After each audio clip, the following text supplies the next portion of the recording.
Você já sentiu o coração acelerar só de ouvir uma chave girando na fechadura? Eu senti isso durante 12 anos da minha infância. 12 anos ouvindo aquele barulho metálico e sabendo que quando a porta se abrisse, meu inferno particular começaria de novo. O cheiro dele ficou gravado na minha memória para sempre. Uma mistura de suor, cigarro barato e aquele perfume enjoativo que ele passava antes de sair para o trabalho. Mas era quando ele voltava que o pesadelo começava. Eu me chamo Rosa, tenho 67 anos, e por mais da metade da minha vida carreguei um segredo que quase me destruiu. Um segredo sobre o homem que deveria me proteger, mas que me roubou a inocência, pedaço por pedaço. Um segredo sobre uma mãe que sabia e escolheu fechar os olhos. Hoje, depois de 5 décadas de silêncio, eu decidi quebrar essas correntes. Não só por mim, mas por todas as crianças que ainda vivem esse pesadelo em silêncio. Como vocês podem ver, hoje eu sou uma mulher diferente. Meu nome é Rosa Maria Santos, tenho 7 netos e 3 bisnetos. Sou conhecida aqui no meu bairro pelos meus doces caseiros e pelas cestas básicas que distribuo para famílias carentes toda segunda-feira. Mas nem sempre foi assim. Houve um tempo em que eu achei que nunca conseguiria tocar outra pessoa sem sentir nojo, que nunca conseguiria formar uma família, que nunca conseguiria olhar no espelho sem ver uma vítima.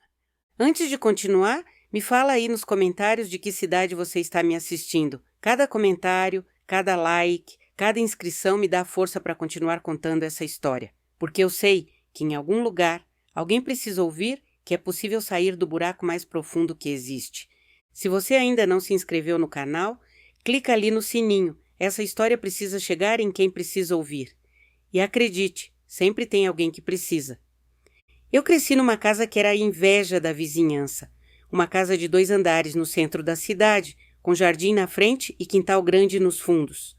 Meu pai, Antônio, era comerciante respeitado, dono de 3 lojas na cidade. Todo mundo o cumprimentava na rua, ele era membro da Igreja Católica, fazia doações para a Santa Casa. Minha mãe, Conceição, era professora primária.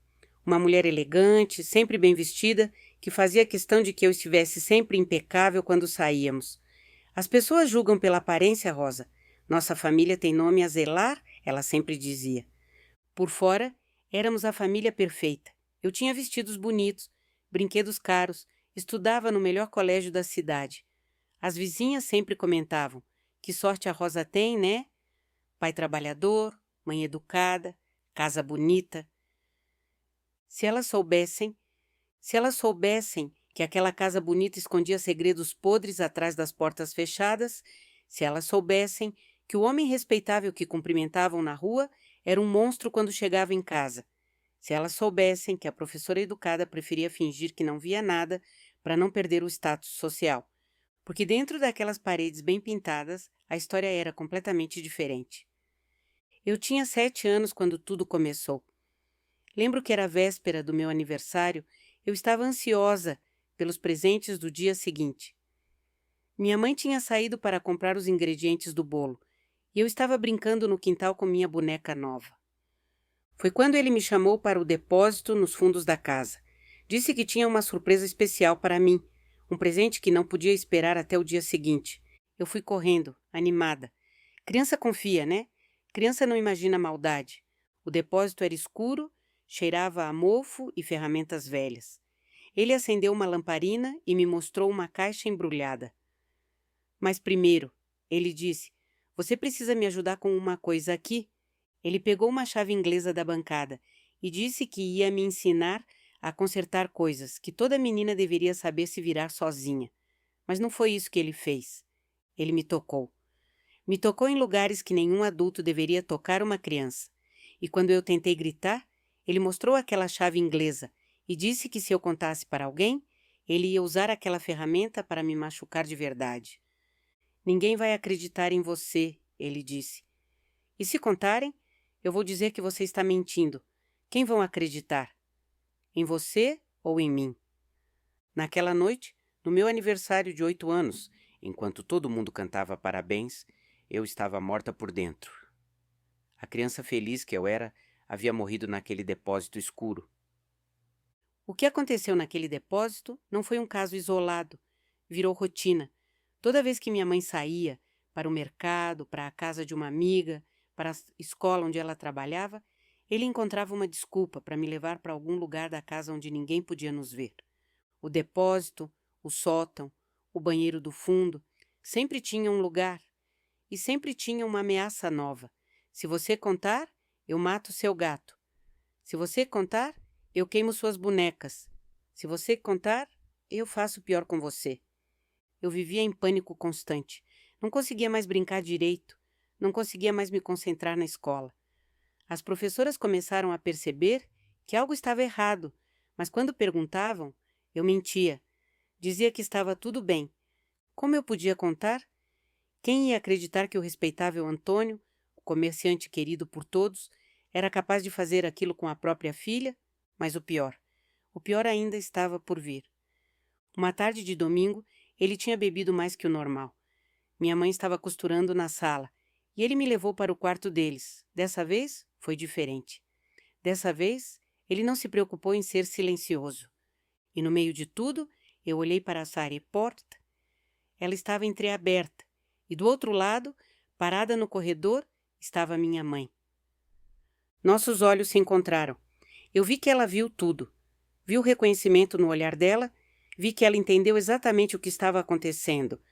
Sabe o que ela fez? Fechou a porta devagarzinho e voltou para a sala. Quando tudo acabou e ele saiu do quarto, eu corri atrás dela. Mãe, você viu? Você viu o que ele fez comigo? Ela nem levantou os olhos da costura. Não vi nada, Rosa. Você está imaginando coisas. Vai tomar banho e não inventa mentiras sobre seu pai.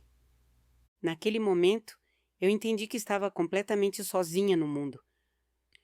O homem que deveria me proteger me machucava, e a mulher que deveria me defender escolhia fingir que nada estava acontecendo.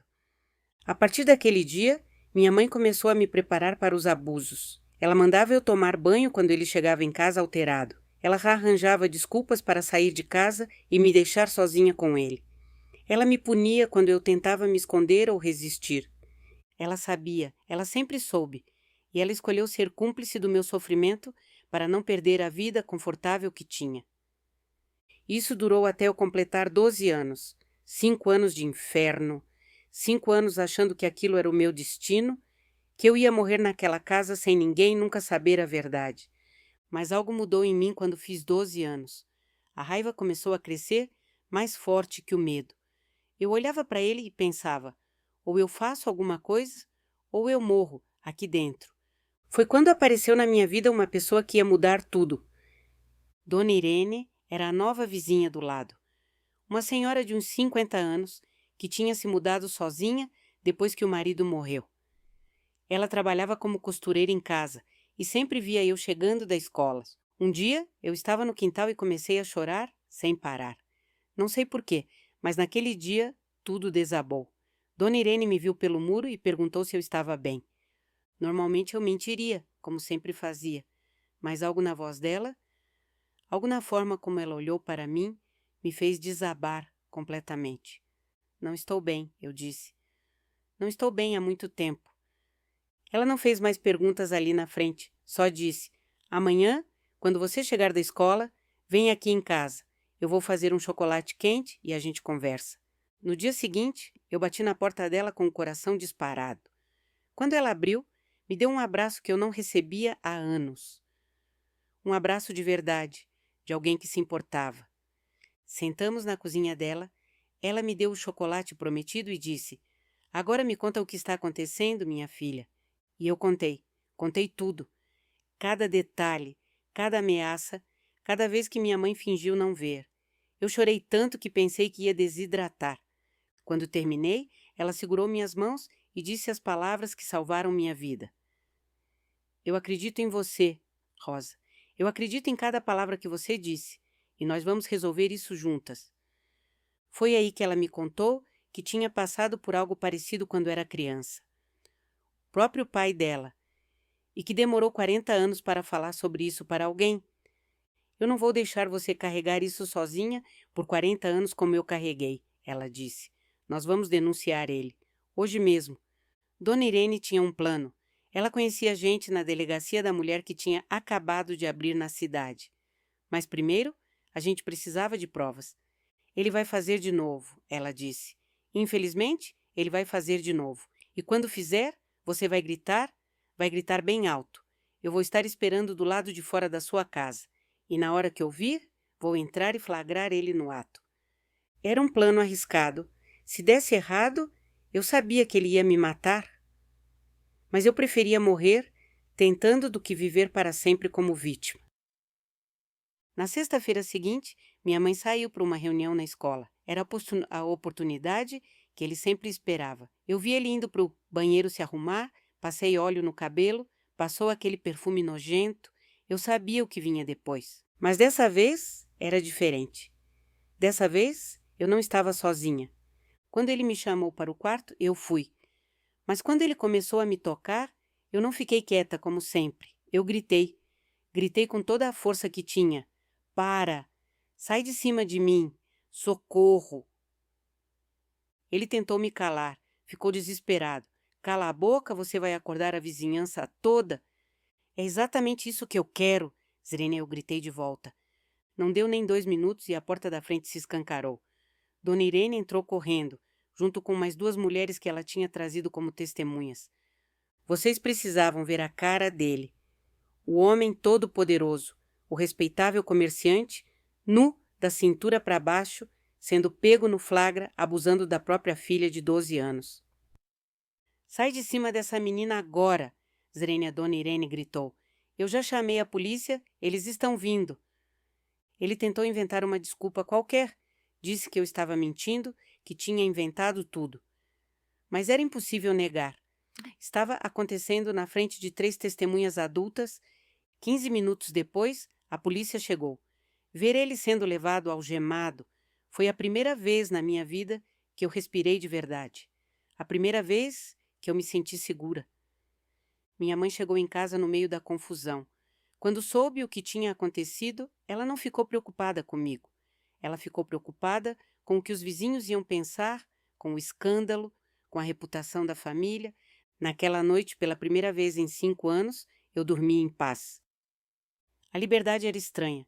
Por meses, eu ainda acordava no meio da noite esperando ouvir os passos dele no corredor. Eu ainda travava quando ouvia uma chave na fechadura. Meu corpo estava livre, mas minha mente ainda estava presa. Dona Irene me levou para fazer terapia com uma psicóloga que atendia vítimas de abuso. Foi a primeira vez que alguém me explicou que nada daquilo tinha sido culpa minha, que eu era a vítima, não a culpada. O processo judicial durou 2 anos. 2 anos de depoimentos, de perícias, de gente questionando se eu estava dizendo a verdade. Minha própria mãe depôs contra mim. Disse que eu estava inventando tudo para chamar atenção, mas no final, a justiça foi feita. Ele foi condenado a 12 anos de prisão. 1 ano para cada ano que ele roubou da minha infância. Quando saiu o resultado, eu não senti raiva nem alegria. Senti alívio. Alívio de que outras crianças estariam seguras dele, pelo menos por um tempo. Minha mãe nunca me pediu desculpas, nunca reconheceu que sabia o que estava acontecendo. Ela morreu em 1998 e levou a negação dela para o túmulo. Ele morreu na cadeia em 2003. Quando soube da notícia, achei que ia sentir felicidade. Mas não senti nada. Ele já estava morto para mim há muito tempo. Dona Irene, minha querida Dona Irene, ela se tornou a mãe que eu nunca tive. Me acompanhou em todos os depoimentos, em todas as sessões de terapia. Quando eu completei 18 anos, ela me ajudou a sair de casa e começar minha vida independente. Ela morreu há 5 anos, aos 89 anos, dormindo. Eu estava segurando a mão dela. As últimas palavras que ela me disse foram: você se tornou a mulher forte que eu sempre soube que você podia ser.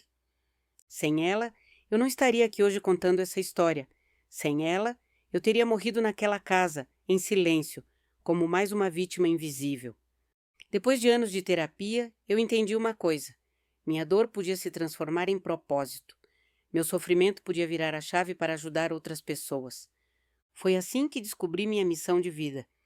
Comecei a trabalhar como voluntária em abrigos para crianças em situação de risco. Depois fui trabalhar numa ONG que atende vítimas de violência doméstica e abuso. Por mais de 20 anos, eu dediquei minha vida a ajudar outras pessoas que passaram pelo que eu passei. Vocês não imaginam quantas histórias iguais à minha eu ouvi. Quantos pais, padrastos, tios, avós que abusavam das próprias crianças. Quantas mães que sabiam e fingiam não ver. Quantas crianças que cresceram achando que aquilo era normal. Minha casa virou um porto seguro. Eu aprendi a fazer doces e salgados não só por prazer, mas porque comida é acolhimento, é amor em forma de alimento. Quando uma mulher chegava na ONG destruída, eu levava um bolo. Quando uma criança estava com medo de falar, eu oferecia um brigadeiro. A cozinha, que para muitas pessoas é o coração da casa, para mim virou o coração da cura. Cada receita que eu faço, cada docinho que eu preparo, carrega uma oração para que alguém se sinta acolhido. E sabe uma coisa? Eu construí uma família linda. Me casei aos 25 anos com um homem maravilhoso, que conhecia minha história e me amava, mesmo assim. Tivemos 3 filhos, 2 homens e uma mulher. Eles cresceram sabendo que podiam contar tudo para mim, que nossa casa era um lugar seguro.